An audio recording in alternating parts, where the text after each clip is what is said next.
দিনাজপুর সহ আশেপাশের কয়েকটি জেলা থেকে ব্যবসায়ীরা চামড়া নিয়ে আসছেন দিনাজপুর শহরের রামনগর চামড়া পট্টিতে, কিন্তু বিক্রি করতে গিয়ে মৌসুমি ব্যবসায়ীদের মাথায় হাত। বিক্রি হচ্ছে না ছাগলের চামড়া, প্রতি পিস গরুর চামড়ায় লোকসান গুনতে হচ্ছে ৩০০ টাকা পর্যন্ত। ব্যবসায়ী নেতারা বলছেন পুঁজি সংকটের কারণে চামড়া কিনতে পারছেন না তারা। দিনাজপুর প্রতিনিধি খাদেমুল ইসলামের প্রতিবেদন। ওয়ালটন আবারও মিলিনিয়ার অফারে ওয়ালটন ফ্রিজ কিনে আপনিও হয়ে যেতে পারেন মিলিয়নিয়ার। উত্তরের জেলাগুলোর মধ্যে সবচেয়ে বড় মোকাম দিনাজপুর শহরে রামনগরের চামড়াপট্টি। বিগত কয়েক বছর ধরে লোকসান গুনতে গুনতে পথে বসেছেন অনেক ব্যবসায়ী। এবারও নেই কোনো ব্যতিক্রম। ব্যবসায়ীরা কিনছে না ছাগলের চামড়া। সরকার আমাদেরকে যে রেট দিছে সেই রেটে বর্তমান চামড়া কিনা কঠিন সমস্যা। কত দিবে দাম এখন বাজারে, এখন আল্লাহ পাকে জানে।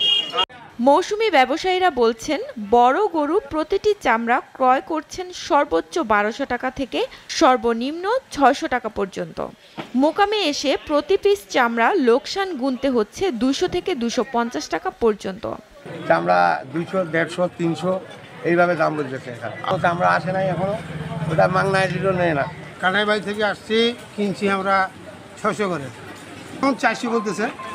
গেল কয়েক বছর যাবৎ লোকসান গুনতে গুনতে অনেক ব্যবসায়ী পুঁজি হারিয়ে পথে বসেছেন।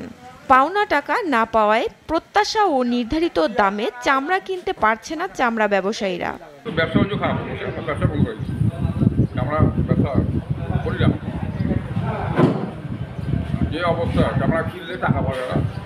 এই মৌসুমে ২০,০০০ চামড়া কেনার লক্ষ্যমাত্রা থাকলেও পুঁজির অভাবে সে লক্ষ্যমাত্রা পূরণ হবে কিনা এমন শঙ্কায় ব্যবসায়ী নেতারা। এসিটিভি নিউজ ডেস্ক।